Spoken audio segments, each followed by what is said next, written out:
Tenons, les prix sur les marchés mondiaux sont en dehors du contrôle de l'Algérie. L'Algérie est ce qu'on appelle un price taker.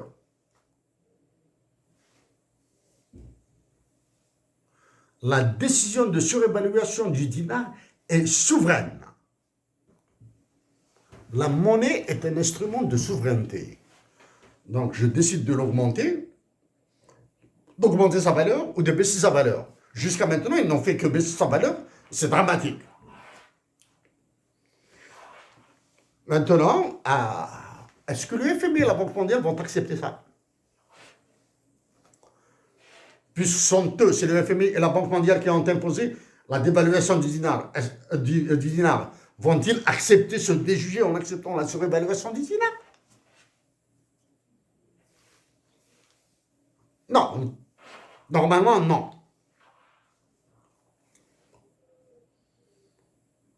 Si je suis président, comment vais-je faire pour les contrer maintenant? La souveraineté populaire. Monsieur, la constitution, crap, que vous avez rédigée là depuis 2019 là. Oh monsieur, on l'a remis sur le palais. On l'a remis sur le tapis là. La monnaie, l'intervention de l'armée algérienne à l'étranger, l'éducation nationale, le service militaire, ils vont avec, hein, etc., etc. La gratuité de la santé publique, ok, vont relever de la souveraineté populaire. C'est-à-dire, si je veux dévaluer, surévaluer le dinar, je dois avoir l'approbation populaire. C'est-à-dire, ce sera un vote. Vous êtes pour, contre, d'accord, voilà. Donc, voici ça, c'est un tableau de surévaluation. Et la nouvelle, la future, c'est-à-dire même si ça s'évalue de 99,9%, j'aurai 67. C'est deux fois rien là. Hein. Il faut penser, à ce qu'on appelle le paradoxe de Siegel. Hein. Le paradoxe de Siegel sur la dévaluation du dinar. Hein. C'est celui-là. Quand on passe du certain à l'incertain, etc. Hein. Ouais. Il a pris un sacré coup, là, le dinar. Hein. Mais ils l'ont massacré. Bon.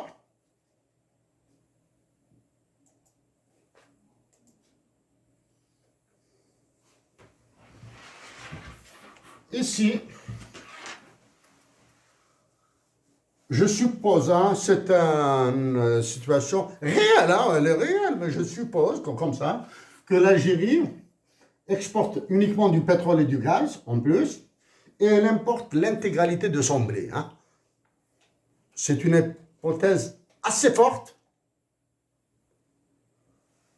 Elle n'exporte que du pétrole, elle exporte son pétrole et elle importe tout son blé. Hein. C'est fort parce qu'on exporte d'autres minerais, etc. L'exportation de barils par année, donc ça vous avez le truc. Pour ça, c'est des chiffres moyens.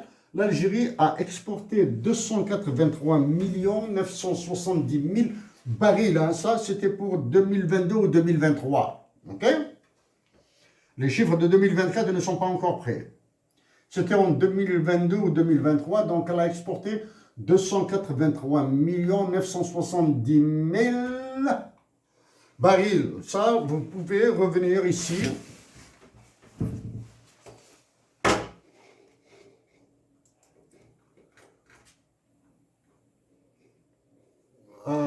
Vous allez revenir ici.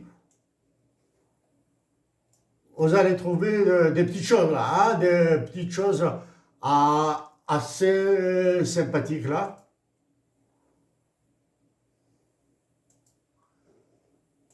Ici, vous allez revenir ici, vous allez trouver ces chiffres. Donc, l'Algérie a exporté 283 970 000 barils. Je ne suis pas à l'aise. 970 000 barils pour 2022 ou 2023, peu importe. Le prix moyen pour l'année considérée 2022 ou 2023, c'est des chiffres récupérés sur le ils sont officiels. Hein. Le prix moyen, c'est 61,1 barils, 69,1 $ par baril. L'Algérie a importé 1 500 000 tonnes de blé. Hein. C'est des tonnes, hein. C'est-à-dire elle a importé 1 500 000 kilogrammes. 1 500 000 kilogrammes de blé qui sera transformé en farine, etc. Hein. Le prix de la tonne de blé, c'est 325 $. 325 $. Donc, toute l'histoire que je vous ai racontée sur le prix de l'huile et du pétrole, elle est là. Pour le taux de change du dollar, il était à 134,49 dinars par dollar américain. Hein. Taux de change au certain dollar. C'est-à-dire, on prend 1 $, on dit combien de dinars, c'est 134. On fait cette belle multiplication. Ça, multiplié par ça, multiplié par ça. On trouve ça. Ça, ce sont des dinars. C'est-à-dire, tout ça, ce sont des dinars. On prend ça, multiplié par ça, multiplié par ça, on trouve ça. Tout ça, ce sont des dinars. Donc, on trouve ici, dans le cadre du pétrole, à ce taux de change. 0,00743,5. On trouve les milliers, millions, 2600, voilà. 2 639 milliards 6 758 230 dinars. Donc on trouve, par exemple ici on trouve 2 587 milliards 261 527 676,47 dinars. Dinars. Voilà. Donc, prendre ça, multiplié par ça, multiplié par ça, on trouve ça. Ça, multiplié par ça, multiplié par ça, on trouve ça. OK? Ça, le taux de change, il est là. C'est celui-là. Hein? Maintenant, je lui fais appliquer la surévaluation. Et si je suis surévalué, donc, il deviendra ça. Vous voyez, c'est 6. Ça. Donc, je multiplie par ça, par ça, par ça, et multiplie par 1 sur B13. Un B13, c'est ça, hein? C'est le taux de change. Il faut faire attention à la manipulation des taux de change au certain et à l'incertain. On trouve. Donc, quand on fait ces calculs, jusqu'ici, ici, j'ai dit que je suis dans un raisonnement très simple, dans un raisonnement ricardien de David Ricardo. J'exporte le pétrole, j'importe le blé. Dans ces conditions de taux de change, la balance courante de l'Algérie doit être tout le temps positive. Ça. 2573 milliards 442 883 230. Hein, doit être toujours positive. Sauf que, ici, à chaque fois que je surévalue, le nombre de dinars diminue.